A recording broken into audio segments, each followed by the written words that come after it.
Olá, nesse vídeo nós vamos conversar sobre o Pacto Federativo, a Lei Candir e o recente termo de acordo firmado entre a União e os Estados no Judiciário.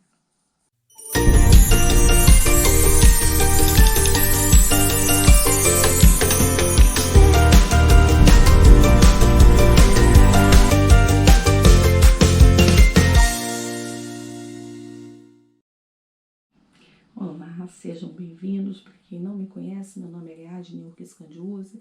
Esse canal é destinado a temas de tributário, financeiro e empresarial. E para quem já me conhece, seja bem-vindo também. O tema de hoje é um tema que não é recente, mas que se tornou bastante recente de 2019 para cá, que tem a ver com o Pacto Federativo. Alguns chamam de crise do Pacto Federativo, mas na verdade é uma revisão do Pacto Federativo. E essa revisão do Pacto Federativo, ela está relacionada com descentralização da arrecadação tributária. A ideia é dar mais poder de tributário, maior arrecadação para os estados e municípios, descentralizando da União para os estados e municípios. Esse debate não é novo, mas de 2019 para cá realmente ganhou uma força maior, tanto que a gente vai mencionar hoje aqui a PEC do Pacto Federativo, que justamente tem como objeto mudar, ajustar essa parte tributária, dando mais recursos para estados e municípios. Nesse contexto, principalmente agora, nesse período aí de Covid 2020, colocar assim, nós também temos, para o lado do governo federal, uma política de desoneração. Paralela a uma reforma tributária, existe esse discurso de desonerar determinados segmentos da economia, de modo que consiga, pelo menos, alavancar o crescimento econômico e sair dessa crise que se deu esse ano, principalmente esse ano, por conta do Covid. E aonde essas duas histórias estão relacionadas com a Lei Candir, a lei do ICMS? Bom, no passado também houve uma política de desoneração, e essa política de desoneração, da forma como foi feita, acabou acarretando um debate sobre a sua inconstitucionalidade. Para quem não assistiu, vou colocar nos cards o vídeo sobre reforma tributária e uma suposta inconstitucionalidade, exatamente pelo mesmo problema. O que aconteceu? E aí a gente vai para o passado. Quando da elaboração e da vigência da Lei Candir, a lei do ICMS, a Lei Complementar 87 de 96, ali foi colocado ali o dispositivo sobre isenção nas exportações de produtos primários e semi-elaborados. Essa situação dessa isenção foi colocada de uma forma impositiva, do mesmo jeito como eu coloco nesse vídeo aí, que eu vou colocar no cards para vocês, para quem não assistiu, Para quem já assistiu, só para relembrar, aonde eu falo exatamente isso. Essa situação de renúncia de receita, de uma certa forma, mas imposta pela União, sem a participação efetiva dos estados e municípios, se for o caso, em concordar numa situação dessas. Então, naquela época foi colocada essa isenção está ali até hoje, e naquela época já começou um debate, um questionamento dos estados pela perda dessa arrecadação e a necessidade de recomposição dessa perda. Então, os estados, além de pleitearem o reconhecimento da inconstitucionalidade em razão da forma como foi inserida a isenção, também uma forma de recondução desse valor, de reconstituição dessas perdas. Então, de 2013, nós tínhamos ações, várias foram as ações que foram demandadas no judiciário dos estados questionando isso, até que foco desse acordo que eu vou colocar hoje para vocês e que eu coloquei na abertura do vídeo, a ação direta de inconstitucionalidade por omissão número 25, teve com seu fechamento em maio desse ano esse termo de acordo entre a União e os estados. É o relator, o ministro Gilmar Mendes.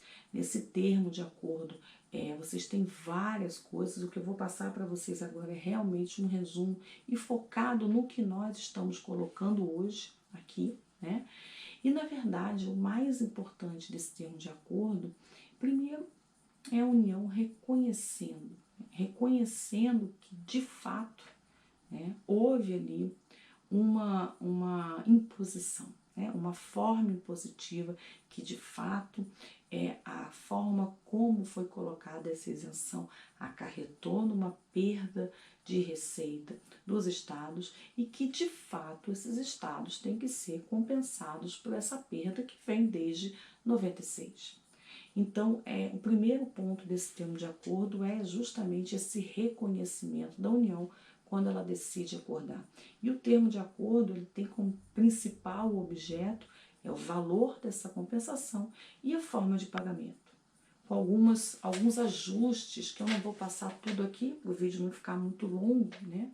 Vale a pena dar uma lida nesse termo de acordo, mas alguns ajustes que eu vou tentar resumir aqui para vocês. Então, nesse primeiro momento, a União realmente ela reconhece que ela tem que devolver, ressarcir esses valores, que os estados têm direito a essa indenização por essa perda. No caso, ficou pactuado 58 bilhões de reais entre 2020 e 2037, então o pagamento para os estados dessa forma. ICMS tem a parcela dos municípios, 25% do índice de participação dos municípios está dentro desse valor, então de certa forma os municípios também vão receber a parte que também lhe foi retirada por conta da perda dos estados, né, já que 25% vai para a partilha dos municípios. Então, no primeiro momento ficou acordado isso, que de 2027 a 2037 vai haver a devolução desses 58 bilhões. Além disso, mais 3 bilhões e 600 milhões em razão até a efetiva regulamentação de uma alteração constitucional para repasse de valores de recursos. Essa regulamentação, essa regulamentação de ajuste fiscal, de revisão do Pacto Federativo, é exatamente a PEC que comecei a falar no início do vídeo. É a PEC 188 de 2019. Essa PEC, dentre várias coisas, o foco dela principal é justamente o ajuste fiscal, O ajuste fiscal dando mais recursos para os outros entes da federação. E aí, dentre os aspectos aí, dentre os pontos desse acordo, um deles está exatamente dizendo que a União vai tentar fazer o máximo que puder para que saia logo essa reforma dessa PEC 188 de 2019. Bom, esse termo de acordo foi firmado em maio, ele é longo, várias coisas, e também, por conta desse acordo, nós temos um projeto de lei, a PLP 133 de 2020, eu vou colocar esses links para vocês poderem acessar se vocês quiserem, tá? Eu só anoto aqui, porque senão eu acabo trocando os números, Essa proposta de lei complementar, Essa proposta, ela traz exatamente o termo de acordo, o objeto central do termo de acordo. De modo que nós, de uma situação de 96, chegamos em 2020 reconhecendo de que de fato houve essa imposição, que de fato necessita fazer um reajuste, que de fato estados e municípios têm que ter mais recursos, têm que ter mais poder de tributar. E nesse momento que nós estamos em reforma tributária, desoneração de segmentos, todas essas propostas que vêm aí sendo apresentadas desde o ano passado, mas que esse ano tem tido muito mais ênfase, temos que tomar cuidado para não acontecer a mesma coisa que aconteceu no passado e que eu coloco naquele outro vídeo, no primeiro vídeo desse canal de abertura, sobre essa possível inconstitucionalidade. Então, talvez possa acontecer de novo se não tomar cuidado.